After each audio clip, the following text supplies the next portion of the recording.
Assalamualaikum warahmatullahi wabarakatuh. Anak-anakku sekalian, siswa-siswi kelas 5 yang Bapak cintai dan Bapak banggakan, dimanapun kalian berada, Bapak doakan semoga kalian semua dalam keadaan sehat walafiat serta senang dan rajin belajar. Anak-anakku sekalian, berjumpa lagi dengan Bapak Azif Andriansyah dalam pembelajaran fikih. Kali ini kita akan lanjutkan pembelajarannya, yaitu mengenai materi pelajaran 3 dengan tema ibadah umroh. Namun sebelum kita bahas bersama, marilah kita berdoa terlebih dahulu agar kita semua mendapatkan ilmu yang bermanfaat. Bismillahirrahmanirrahim. Rabbi zidni ilma warzuqni fahma. Anak-anakku sekalian, pembahasan pertama yaitu mengenai pengertian umroh.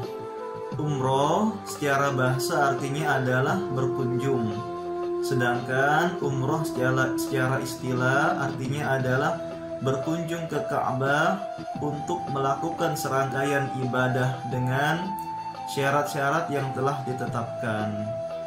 Jadi secara bahasa artinya berkunjung, kemudian umroh secara istilah artinya adalah berkunjung ke Ka'bah untuk melakukan serangkaian ibadah dengan syarat-syarat yang telah ditetapkan. Kemudian rangkuman tentang umroh. Umroh disebut juga haji kecil. Disebut demikian karena ibadah umroh lebih ringan dari ibadah haji, dengan tidak adanya rukun wukuf dalam umroh. Selain itu, umroh dapat dilaksanakan selain pada bulan-bulan haji. Seseorang yang melaksanakan haji harus melaksanakan umroh, sementara orang yang umroh tidak harus melaksanakan ibadah haji. Jadi anak-anakku sekalian, dari penjelasan tersebut dapat dipahami bahwa umroh ini sering disebut dengan haji kecil. Mengapa disebut demikian? Karena ibadah umroh ini lebih ringan dari ibadah haji, yaitu dengan tidak adanya rukun wukuf dalam umroh. Selain itu, umroh dapat dilaksanakan kapan saja kecuali pada hari Arafah dan juga hari-hari tasyrik. Kemudian, seseorang yang melaksanakan haji tentunya harus melaksanakan ibadah umroh, sementara orang yang umroh tidak harus melaksanakan ibadah haji. Nah, itu adalah sekilas tentang umroh. Selanjutnya, apa hukum umroh? Hukum umroh adalah disunahkan bagi setiap muslim yang mampu. Jadi berbeda dengan haji kemarin ya. Haji hukumnya adalah wajib bagi yang mampu, sedangkan umroh hukumnya adalah sunnah bagi setiap muslim yang mampu.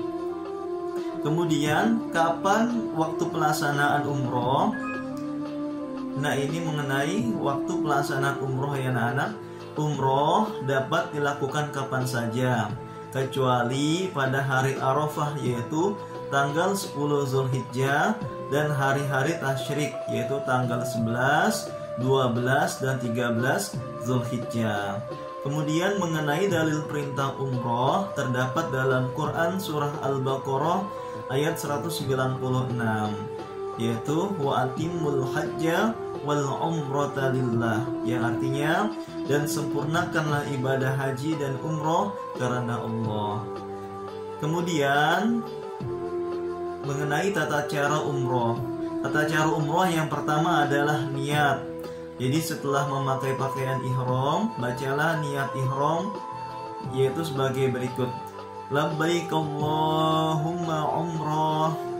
Lalu kemudian dilanjutkan dengan nawaitul umrata wa ahramtu biha lillahi ta'ala, yang artinya aku niat umroh dengan berihram karena Allah Ta'ala. Nah, tata cara umroh selanjutnya adalah melakukan tawaf sebanyak 7 putaran, dimulai dari Hajar Aswad dan berakhir di Hajar Aswad.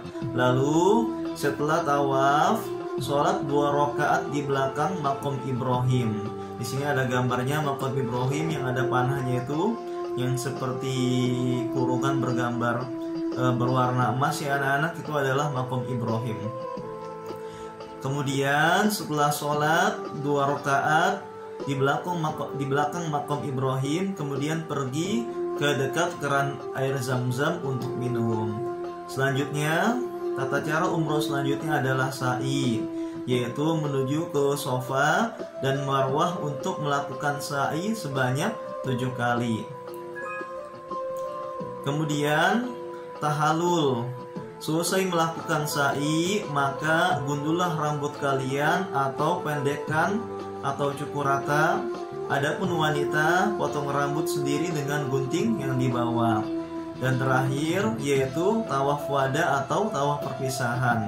Nah, tawaf wada hukumnya wajib dilakukan jika seseorang sudah hendak meninggalkan Mekah. Jadi kalau misalnya tata cara haji dan umroh tentu berbeda ya anak-anak ya. Jika haji ada wukuf di Arafah, bahkan melempar jumroh, sedangkan umroh ini tidak ada. Dia rukunnya seperti ini anak-anak tata caranya. Mulai dari niat, tawaf, kemudian sa'i, tahallul, dan juga tawaf wada atau tawaf perpisahan jika ingin meninggalkan kota Mekah.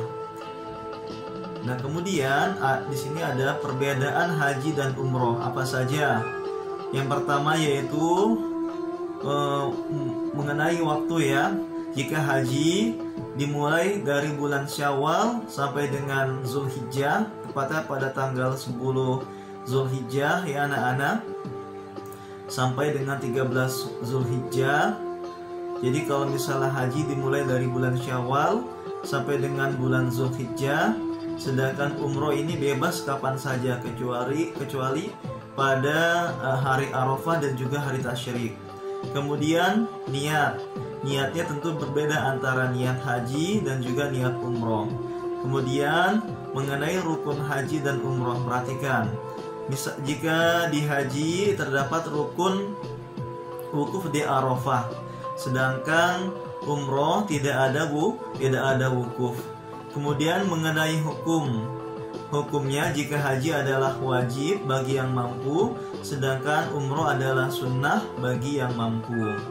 Kemudian mengenai lokasi pengerjaannya, jika haji dikerjakan di Masjidil Haram, kemudian di Padang Arafah, Musdalifah, dan Mina. Sedangkan jika umroh dikerjakan hanya di Masjidil Haram saja. Kemudian mengenai durasi waktu pelaksanaan ibadah haji dan umroh, perbedaannya adalah jika misalnya ibadah haji durasi waktunya itu sekitar 4 sampai dengan 5 hari. Sedangkan umroh cukup 2 sampai 3 jam sudah selesai ibadah umroh. Demikian anak-anak penjelasan dari Bapak, kurang lebihnya Bapak mohon maaf. Mudah-mudahan dapat bermanfaat bagi kita semua. Wassalamualaikum warahmatullahi wabarakatuh. Sampai jumpa anak-anak.